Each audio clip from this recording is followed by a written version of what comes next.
ये presentation amazing facts के मित्रों के द्वारा लाया जा रहा है।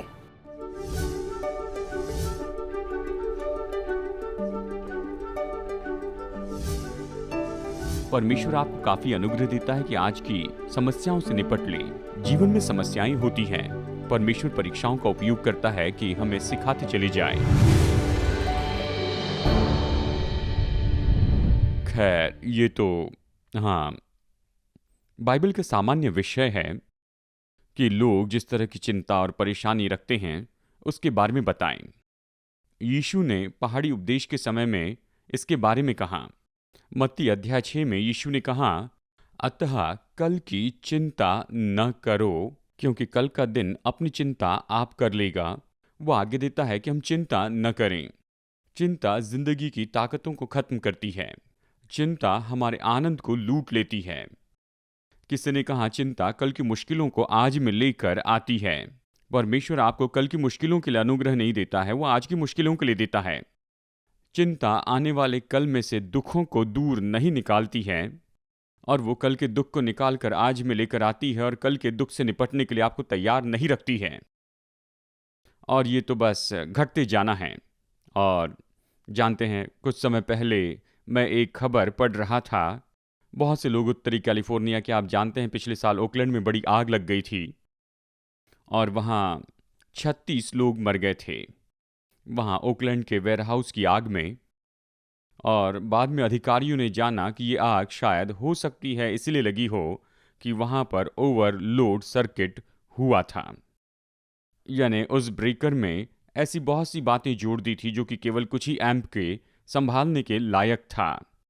और जब उन्होंने ऐसा किया, इसके कारण वायर गर्म हुए और शॉर्ट हो गए और आग लग गई और आग फैलती चली गई।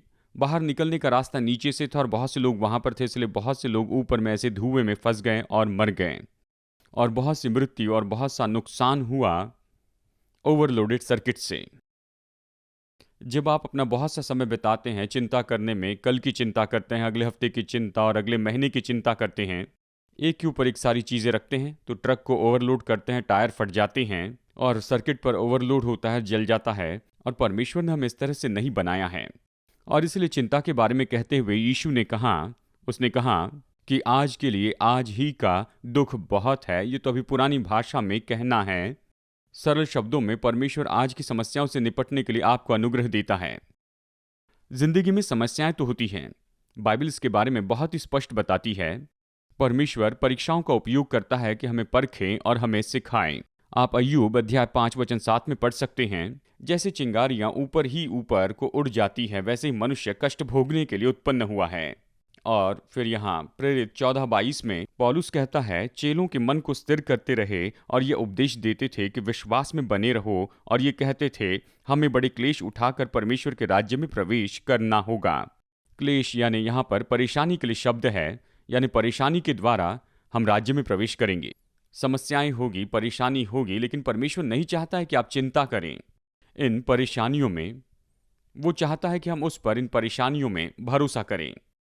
बाइबल में अक्सर इस्राएली लोग तो ऐसी जगह पर आ गए थे जहां पर कोई आशा नहीं दिख रही थी। वो तो लाल समुद्र के सामने थे, दोनों तरफ से पहाड़ थे और सामने में समुद्र था, और क्रोधित मिस्रियों की सेना हथियार लिए उनके पीछे पड़ी थी। इनके पास हथियार नहीं थे और वो चिंता में पुकारने लगे कि अब हम क्या करें। परमेश्वर ने कहा, स्थिर बने रहो और प्रभु के उद्धार को देखो। परमेश्वर ने उन्हें क्लेश में से जाने दिया ताकि वो भरोसे को बना सके। व्यवस्था विवरण 33:25 ये प्रतिज्ञा करता है, तेरे जूते लोहे के होंगे, यानी यहाँ पर चैन से नहीं रहना होगा, और पीतल के होंगे, और जैसे तेरे दिन वैसे ही तेरी शक्ति भी होगी। इसका मतलब वो नहीं घिसेंगे। वो जंगल में 40 साल तक रहे और प्रभु ने कहा, तुम्हारे जूते नहीं घिसे, कपड़े नहीं घिसे। और ये कहता है, जैसे तेरे दिन होंगे वैसे ही तेरी शक्ति भी होगी, यानी यहाँ पर परमेश्वर अधिक बल नहीं देगा कि आज ही उसे दे जिसकी कल तक कोई जरूरत नहीं होगी। जब चुनौती आती है तो वो आपको बल देता है। लोग पूछते हैं, पास्टर डग, क्या आपके पास में काफी विश्वास है? शायद वो खुद के बारे में सोच रहे होंगे। यदि हमारे विश्वास के लिए हमें सताया जाए तो क्या आप में इतना विश्वास है कि आप यीशु का इनकार नहीं करेंगे उस सताव के समय में? और मेरा जवाब है, शायद आज मेरे पास ना हो, लेकिन आशा है जब वो दिन आएगा तो मैं तैयार रहूंगा। और इसलिए मैं अभी से उसके बारे में चिंता नहीं करूंगा। और इसलिए कहता है, तुम्हारे दिन के अनुसार तुम्हारी शक्ति भी होगी। आपको ये नहीं कहना है प्रभु इस महीने मेरे महीने की रोटी दे, आपको कहना है प्रतिदिन की रोटी तू आज मुझे दे। अब जब परमेश्वर कहता है कि आप चिंता ना करें, तो इसका मतलब ये नहीं कि आप योजना न बनाएं। बहुत सी बातों की हम चिंता करते हैं जिनसे निपटने की जरूरत भी नहीं। किसी ने सामान्य मनुष्य की चिंता के बारे में अध्ययन किया और ये पाया कि 40% बातें जिसकी वो चिंता करते हैं वो तो होती भी नहीं हैं। मुझे वो बहन याद आती है जो हमेशा लोगों से कहा करती थी, ये न कहें कि चिंता से कुछ बुरा होगा, क्योंकि वो बातें नहीं होती हैं। उसे लगता था वो चिंता कर रही थी। जिन बातों की चिंता करते उसमें से 40% नहीं होती, और जिन बातों की चिंता करते उसमें से 30% हो चुकी हैं और इसके बारे में कुछ नहीं कर सकते हैं। क्या आपने खेद करने के बारे में चिंता की है? या अभी आप किसी से विवाद करके आए और आप ये सोच रहे हैं कि मुझे उससे क्या कहना नहीं चाहिए था? और कहिए कि आप बुरा निर्णय लेते हैं और उसके बारे में बस ऐसे करते चले जाते हैं और आप ये सोचते हैं कि मैं इसे बदल नहीं सकता हूं। भूतकाल की बातें जिसके बारे में अभी भी हम चिंता करते रहते हैं, खेद में समय बिताते हैं। 12% लोग चिंता करते हैं कि दूसरे उनके बारे में क्या कहते हैं। खैर, इसे हम ज्यादा बदल तो नहीं सकते। 10% चिंता आपकी तंदुरुस्ती के बारे में है। तंदुरुस्ती की चिंता करने से तबीयत और बिगड़ती जाती है। इसका मतलब यह है कि केवल 8% की चिंता है जिसके बारे में हम गौर कर सकते हैं। ज्यादातर हमारी चिंताएं तो केवल समय बर्बाद करना है। जब बाइबल कहती है कि अपने जिंदगी की चिंता नहीं करना, यीशु ने कहा अपनी चिंता न करना, यह आज्ञा है। इसका मतलब ये नहीं कि आप सोचे नहीं या फिर योजना न बनाएं। वो हमसे ये नहीं कह रहा है कि हम बस मूर्खतापूर्ण अपने जीवन में इन बातों को अनदेखा करें, संसार की चिंता न करें, किसी बात की कोई परवाह न करें या गैर जिम्मेदार हो जाए। प्रभु चाहता है कि आप सोचें। वचन हमें योजना के बारे में भी बताते हैं। नीति वचन 21:5, कामकाजी की कल्पनाओं से केवल लाभ होता है, परंतु उतावली करने वाले को केवल घटी होती है। योजना बनानी है। नीति वचन 11:14, जहाँ बुद्धि की युक्ति नहीं होती वहां प्रजा विपत्ति में पड़ती है, परंतु सम्मति देने वालों की बहुतायत के कारण बचाव होता है। यीशु ने स्वयं कहा है कि अगर कोई अपना घर बनाना चाहता है तो पहले बैठकर उसकी कीमत लगाता है। मतलब जीवन में योजना लगती है। प्रभु ने इसी तरह से इसे बनाया है। देखिए, समस्या के बारे में सचेत होना, इसमें बड़ा फर्क होता है समस्या के बारे में चिंता करने से। परेशानी में पड़ना, तनाव में आना, पसीना पसीना हो जाना, नींद खो देना, हमें सीखना होगा कि हम अपनी परेशानियों को कैसे प्रभु को सौंप दें। एक मनुष्य अपने ऑफिस से बाहर आया शिकागो में, और पुलिस वाले उसके लिए टिकट लिख रहे थे डबल पार्किंग की। उनसे पूछा गया, आप ऐसा क्यों करते हैं? तो जवाब मिला, जब भी मैं डेनिस में जाता हूं तो मैं डबल पार्क में लगाता हूं, ताकि मुझे इसके कारण सोचना पड़ता है। मैं फाइन के बारे में चिंता करता हूं, लेकिन इसके बारे में कुछ भी नहीं सोचता हूं। अजीब है। अब शायद आप ये सोच रहे होंगे, पास्टर डग, क्या आपको लगता है कि चिंता करना एक पाप है? ये हो सकता है क्योंकि यीशु ने कहा कि तू चिंता न करना। अगर आप चिंता करते हैं तो निश्चय ही ये एक पाप है। रोमियो 14:23 कहता है, और जो कुछ विश्वास से नहीं वो पाप है। मतलब अगर हम सारी बातों के बारे में बहुत ज्यादा समय चिंता करते रहते हैं तो आप भरोसा नहीं करते हैं कि एक परमेश्वर जो मदद करेगा। इब्रानियों 11:6, और विश्वास बिना उसे प्रसन्न करना अनहोना है, क्योंकि परमेश्वर के पास आने वाले को विश्वास करना चाहिए कि वो है और अपने खोजने वालों को प्रतिफल देता है। एक तरीके से जब हम चिंता करते हैं तो हम खुद को ईश्वर बना देते हैं, और ये मूर्ति पूजा है। जैसे मानो अपनी परिस्थिति बदलने की सामर्थ हम में है। एक बार एक मनुष्य अपने सिर पर हाथ ऐसे रखकर ताली बजा रहा था, और किसी ने उसे देखकर पूछा, आप ये क्यों कर रहे हैं? उसने कहा, सिंहों को दूर रखने के लिए। सिंहों को दूर रखने के लिए न्यूयॉर्क शहर में पिछले 150 साल से कोई भी सिंह नहीं रहा है। उसने कहा, इसीलिए तो नहीं है। किसी ने इस तरह से कहा, दिन भर के काम से ज्यादा चिंता हमें थका देती है। लूका 12:29, और तुम इस बात की खोज में न रहो कि क्या खाएंगे और क्या पिएंगे, और न संदेह करो। ये नहीं कि इसके बारे में न सोचे, लेकिन इसकी चिंता न करें, क्योंकि संसार की जातियां इन सब वस्तुओं की खोज में रहती हैं। और यीशु यहाँ पर यह कहता है, अगर तुम हमेशा इन बातों के बारे में चिंता करते हो तो तुम अविश्वासियों से अलग नहीं हो। परमेश्वर परवाह करेगा। तुम्हारा पिता जानता है कि तुम्हें इन वस्तुओं की आवश्यकता है, परंतु उसके राज्य की खोज में रहो तो ये वस्तुएं भी तुम्हें मिल जाएगी। मुझे याद है, मैं अपने प्यारे दोस्त से बात कर रहा था, एक बिल्डर से, और जब बिल्डिंग बूम में चल रही थी तो वो बहुत ऊंचाई पर आया, फिर उसके बाद में गिर गया और बड़ी मुश्किल हो गई। रातों रात उसके पास में कुछ भी पैसा बाकी नहीं रहा। हाउस पेमेंट्स चुकाने थे और कोई मार्ग नहीं था, और इस परिवार के पास भोजन नहीं था। वो विश्वासी थे, 3 बच्चे थे। और फिर उन्होंने कहा, प्रभु जानता है हमें भोजन चाहिए और वो अपनी प्रतिज्ञा पूरी करेगा। हम यहाँ पर इसके वचन में पढ़ते हैं, अतः जब तुम बुरे होकर अपने बच्चों को अच्छी वस्तुएं देना जानते हो तो तुम्हारा स्वर्गीय पिता अपने मांगने वालों को अच्छी वस्तुएं क्यों न देगा। उन्होंने कहा, यीशु से मांगते हैं। 3 बच्चे थे तो उन्होंने कहा, हमें विश्वास सिखाना होगा। पता नहीं था भोजन कहाँ से आएगा, लेकिन उन्होंने मुझे ये कहानी बताई, विश्वास किया। कहा, जब वो घुटनों पर प्रार्थना कर रहे थे उस समय दरवाजे की घंटी बजी। एक पड़ोसी थे जो एयरलाइन में काम करते थे। कहा, वातावरण के कारण फ्लाइट कैंसिल हो गई और ये सारा भोजन बच गया है, क्या आप इस भोजन का उपयोग कर सकते हैं।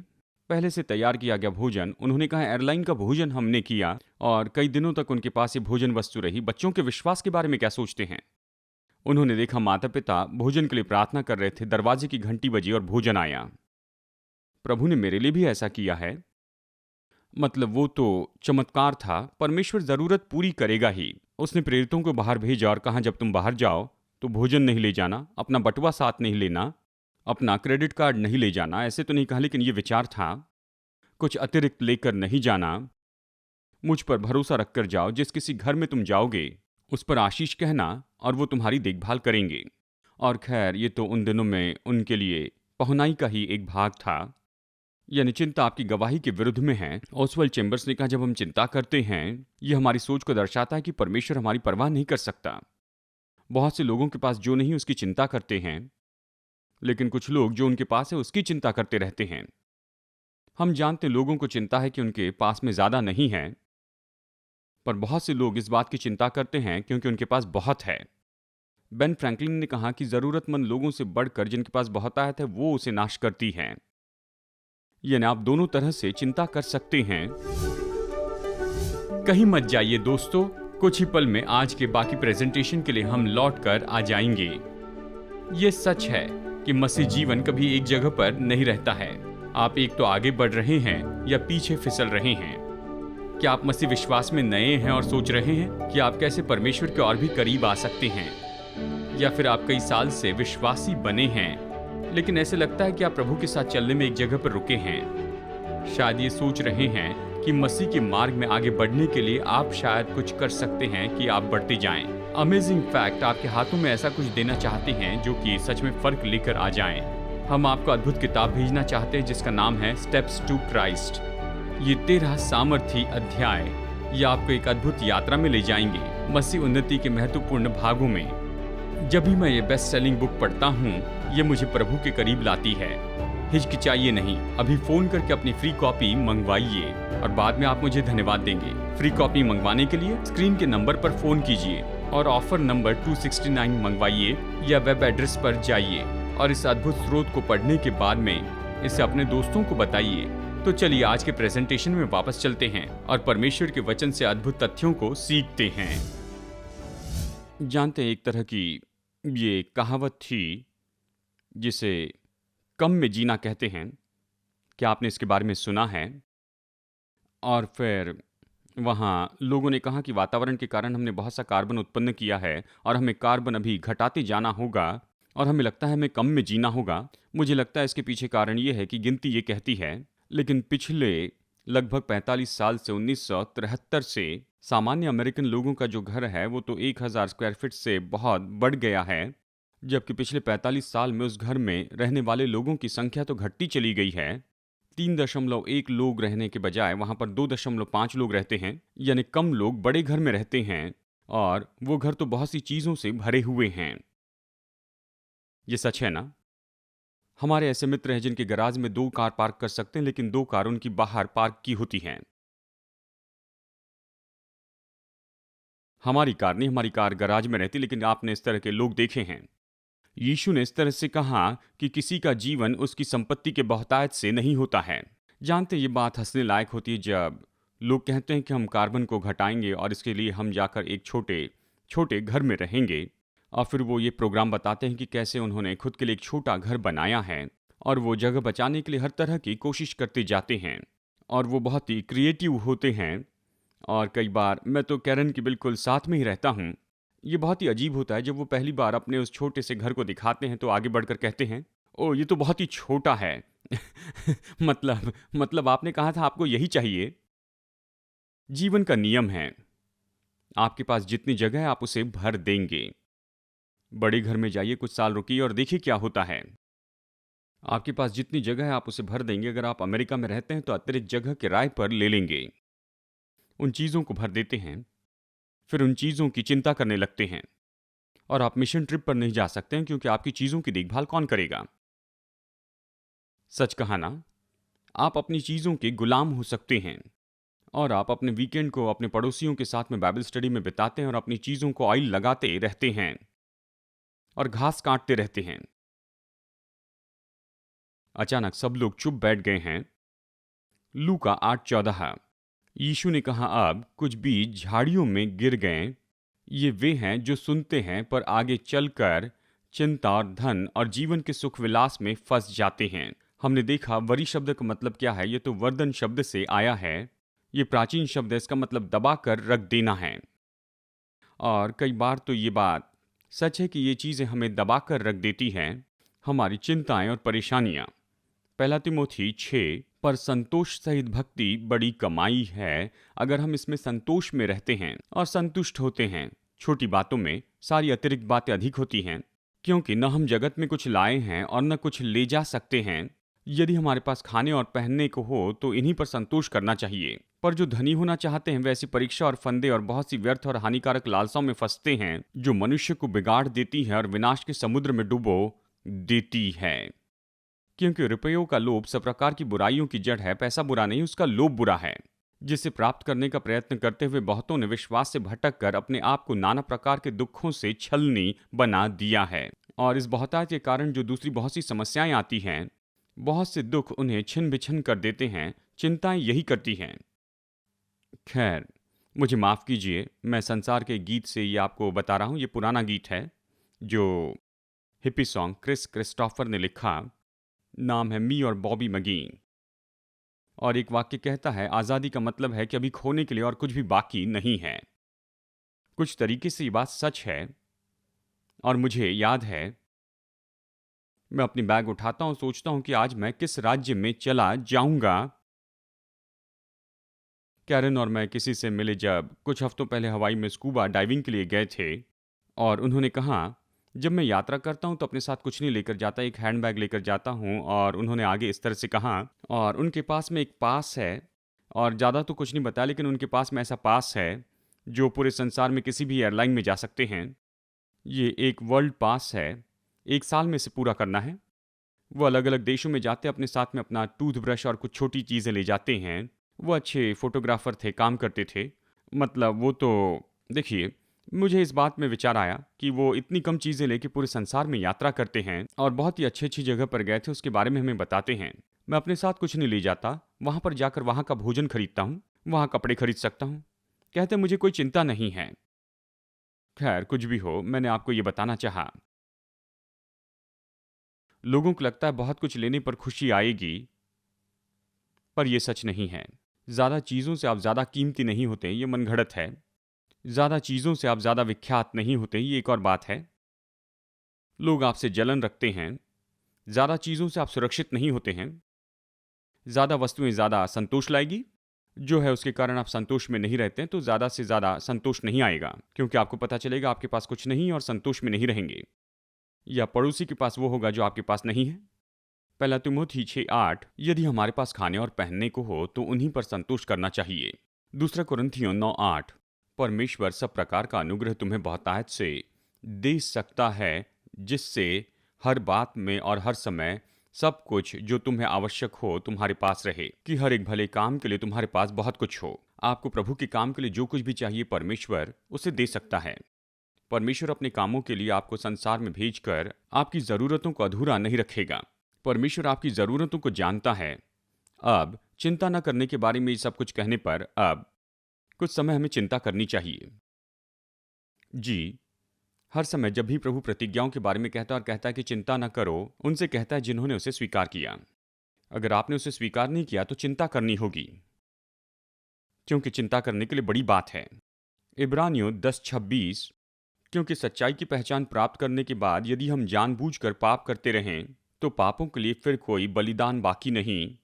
हाँ, दंड का एक भयानक बाढ़ जोहना, यानी ये तो चिंता है, बाढ़ जोहना और आग का ज्वलन बाकी है जो विरोधियों को भस्म कर देगा। अगर आप प्रभु की ओर पीठ फेर देते हैं और प्रभु के पीछे चलने से इनकार कर देते हैं तो आपके पास में कोई शांति नहीं होती है। कैसे कोई विनाश के मार्ग के ऊपर चैन से रह सकता है? यानी चिंता का समय होता है। बाइबल यशायाह 48:22 में कहती है, दुष्टों के लिए कुछ शांति नहीं। अपनी भविष्यवाणी में वो इसे 2 बार कहता है। प्रकाशित वाक्य 16:11, और अपनी पीड़ाओं और फोड़ों के कारण स्वर्ग के परमेश्वर की निंदा की और अपने अपने कामों से मन न फिराया। अब चिंता के लिए कुछ बात थी, पर हम विश्वासी तो विश्वास से जीते हैं और ये तो पूरी तरह से अलग बात है। आपको ये कहानी पता है, पतरस पानी पर चलता है, तूफान से वो घिरा होता है। जब तक वो यीशु को देख रहा था तब तक असंभव काम को करते जा रहा था। आप तूफान के बीच में शांति में रह सकते हैं। यीशु नाव में सो रहा था। चेलों ने उठाया तो कहा, तुम क्यों डर रहे हो? क्या तुम में विश्वास नहीं है? कहा, तुम्हें इसके बारे में चिंता नहीं करनी है। अब पतरस पानी में चल रहा है, वो यीशु की ओर देखता है उस तूफान में, और यीशु से दृष्टि हटाता है तो डूबने लगता है। और जैसे वो यीशु की ओर देखना बंद करता है, लहरों और तूफान को देखने लगता है, तो वो चिंता करने लगता है। अगर आप समस्याओं को देखते हैं, प्रभु को नहीं देखते हैं, तो आप विश्वास खोने लगते हैं। दाऊद गोलियत को इसलिए मार सका क्योंकि वो इस बात को नहीं देख रहा था कि गोलियत कितना लंबा है। उसने देखा परमेश्वर कितना बड़ा है। जॉन वेस्ली एक बार अपने दोस्त के साथ चल रहे थे जो हर बात की चिंता किया करते थे, और साथ में चलते हुए वेस्ली ने ये देखा, सड़क के किनारे एक खेत को देखा और देखा कि गाय दीवार के उस पार देख रही थी, पत्थर की दीवार। और दोस्त से कहा, तुम्हें पता है गाय दीवार के पार क्यों देख रही है? दोस्त ने कहा, नहीं, क्योंकि वो दीवार से आर पार नहीं देख सकती है। कहा, तुम अपनी समस्याओं के द्वारा देख रहे हो, लेकिन उस समस्याओं के ऊपर देखना है। किसी ने कहा, अपने दिन की शुरुआत ऐसे करे कि स्वर्ग की झरोखे खोल दे और कहे, प्रभु आज मैं तेरा ही हूं, और कहे, मेरी समस्याएं तेरी समस्याएं हैं क्योंकि मैं तेरी संतान हूं। क्या वो आपकी देखभाल करेगा? तो पतरस ने अपनी दृष्टि हटाई तो यीशु ने कहा, तूने संदेह क्यों किया? तूने लहरों और तूफान को क्यों देखा? बाइबल कहती है कि अपनी आंखें यीशु मसीह पर लगाए रखें। यह इब्रानियों अध्याय 12। इस कारण जबकि गवाहों का ऐसा बड़ा बादल हमको घेरे हुए हैं, तो आओ हर एक रोकने वाली वस्तु और उलझाने वाले पाप को, यानी कई बार पाप उलझाता है, तो हर एक रोकने वाली वस्तु और उलझाने वाले पाप को दूर करके वो दौड़ जिसमें हम दौड़ रहे हैं, धीरज से दौड़े, यीशु की ओर देखे। असली में कहता है, विश्वास के कर्ता और सिद्ध करने वाले यीशु की ओर ताकते रहें। हम इसलिए चिंता करते हैं कि अपनी आंखें यीशु से हटाकर तूफान और लहरों को देखते हैं, और हम समस्याओं को देखते हैं। फिर कहूं कि जीवन के मुद्दों को और ऐसे ही अनदेखा करते हुए न जिए, लेकिन निश्चित कर ले आपका विश्वास मसीह पर रखा है। तो इसके लिए उत्तर क्या है?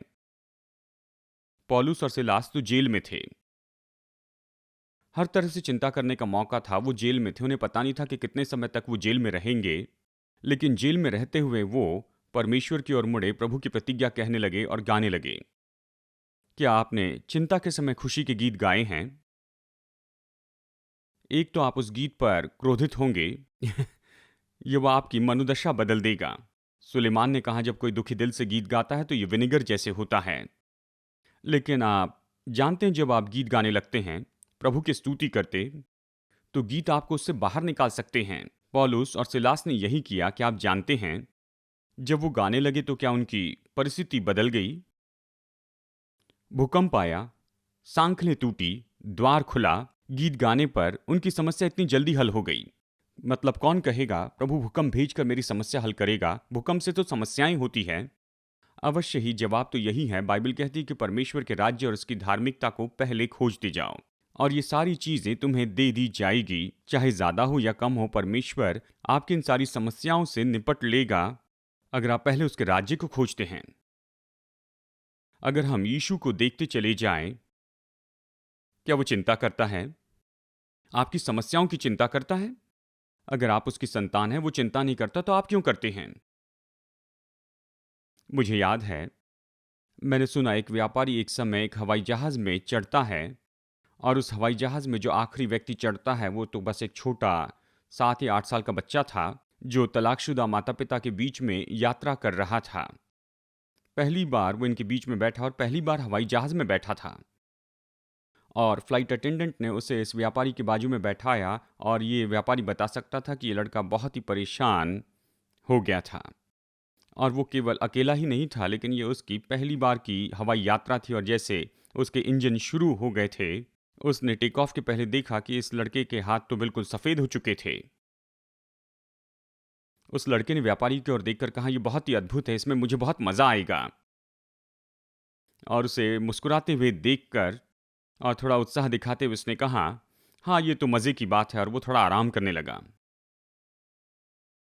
आप स्वर्गीय पिता के साथ में यात्रा करते हैं, वो चिंता नहीं करता है, तो आप क्यों करते हैं? वो नियंत्रण करता है, आप नियंत्रण नहीं करते। तो व्यवहारिक होने के लिए जो कर सकते हैं कीजिए और अपनी चिंता प्रभु पर डाल दे, क्योंकि उसे आपकी परवाह है। आमीन।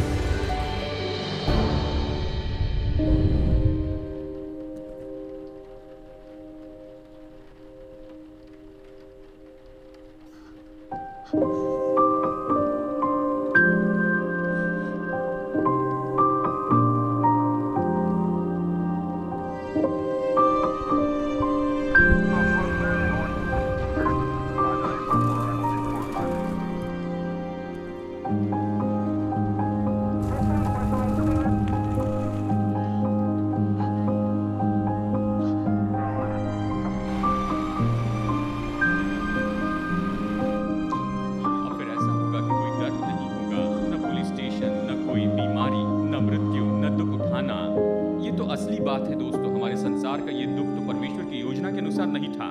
वो सब कुछ अपनी असली योजना में वापस लेकर आएगा। धन्य है जो मन के दीन है, वो स्वर्ग के राज्य के वारिस होंगे। क्योंकि मैं भूखा था और तुमने मुझे खाने के लिए दिया। मेरे इन छोटे से छोटे भाइयों के लिए तुमने जो कुछ भी किया है वो तुमने मेरे लिए किया है।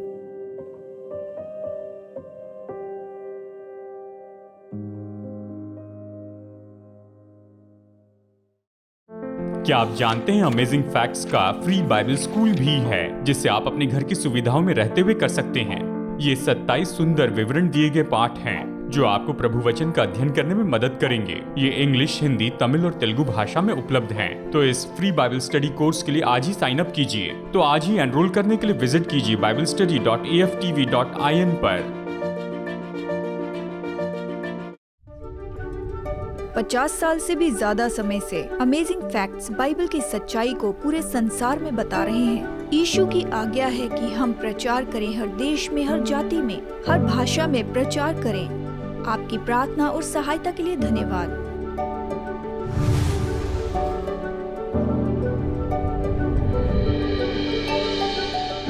आज के फ्री ऑफर को मंगवाइए, ये आपके लिए एक आशीष है। जैसे हम सुसमाचार लोगों तक ले जा रहे हैं, आपकी भेंटों के लिए आपका धन्यवाद। आशा है आप अगले हफ्ते जुड़ जाएंगे। जैसे हम वचन की गहराई को देखते हैं, हम और भी अमेजिंग फैक्ट्स देखेंगे। ये प्रेजेंटेशन अमेजिंग फैक्ट्स के मित्रों के द्वारा लाया गया।